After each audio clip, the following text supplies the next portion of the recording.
1/8/9 into 5/8 যোগ 3/8 equal to কত? এটি পাক প্রাথমিক সহকারী শিক্ষক 2013 সালের প্রশ্ন। যারা প্রাইমারির জন্য প্রস্তুতি নিচ্ছেন তাদের জন্য এই ধরনের অঙ্কগুলো আগে থেকেই করে নেওয়া অনেক বেশি গুরুত্বপূর্ণ, কেননা এই ধরনের প্রশ্নগুলো প্রাইমারিতে একটি না একটি দিয়েই থাকে।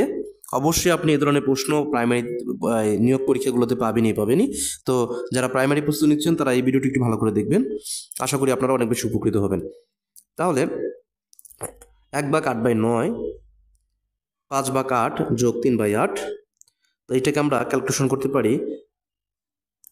প্রথমে আমরা কি করব? প্রথমে আমরা ব্র্যাকেটে কাজ করব।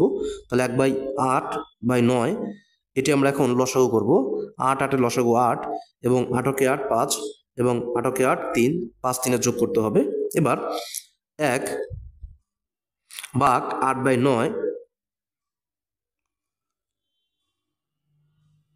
এবার এখানে 5 আর 3 8 বললে যেহেতু 8 8 কেটে যায় তাহলে এটা আমাদের আর লিখতে হচ্ছে না, ইকুয়াল 1 গুণন, এটি যেহেতু ভাগ আকারে আছে এটিকে যদি আমরা গুণ আকারে লিখতে চাই তাহলে উল্টে যাবে, তাহলে 9/8।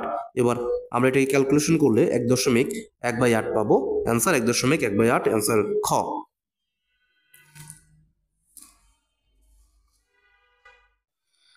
পাঁচ ভাগ 15 গুণন 15 ডিভাইডেড 5/15 এর 15 সরল করলে তার মান হবে, এটি 11তম BCS এবং জাতীয় ভোক্তা অধিদপ্তরের 2024 সালের প্রশ্ন। এটি অনেক বেশি গুরুত্বপূর্ণ একটি প্রশ্ন।